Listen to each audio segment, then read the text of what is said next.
किसान बंधुओं नमस्कार। देखिए, भारत जो है अपना कृषि प्रधान देश है और जब सशक्त कृषि होगी तो सबल राष्ट्र होगा और जब राष्ट्र सबल होगा तो खुशहाली आएगी जीवन में।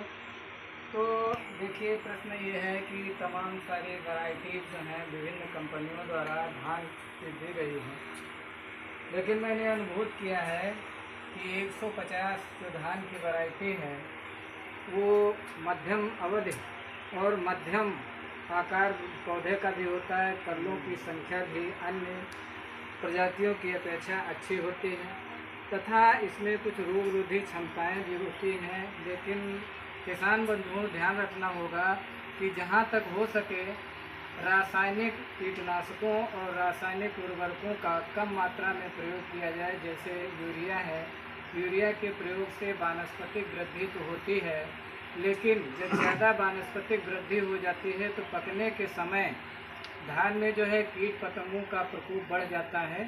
जैसे टिड्डी है या गंधी कीड़ा है, ये मारने में दिक्कत होती है। और इसके लिए बेहतर ये होगा कि जैव उर्वरकों का ज़्यादा से ज़्यादा मात्रा में प्रयोग किया जाए। इससे भूमि की जो है भूमि प्रदूषित होने से बचती है और उसकी उर्वरा शक्ति टिकाऊ निरंतर बनी रहती है।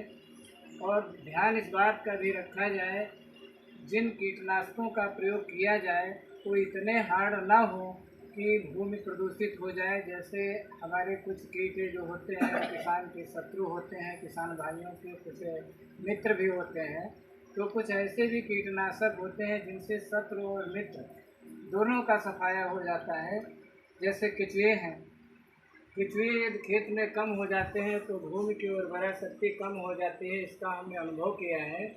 और पानी अवशोषण की क्षमता भी कम हो जाती है तथा ज़मीन के अंदर जो रंध्राकाश होता है वो भी कम हो जाता है, जिससे जड़ों का विकास नहीं हो पाता है। तो हम अपने सभी कृषक भाइयों से इस बात की अनुशंसा करेंगे कि हमारी जो निर्मल कंपनी है उसका 150 और 101 धान की वैरायटी जो कि कम अवधि में और ज़्यादा पैदावार होती है, इसको रोपित करें। और जहाँ से ज़्यादा से ज़्यादा बायो उर्वरकों जैव उर्वरकों का प्रयोग किया जाए, जैसे राइजामता है और बायो संजीवनी है। इस तरह के जो आइटम होते हैं इनका ज़्यादा से ज़्यादा मात्रा में प्रयोग किया जाए। इससे भूमि की उर्वरा शक्ति निरंतर बनी रहती है।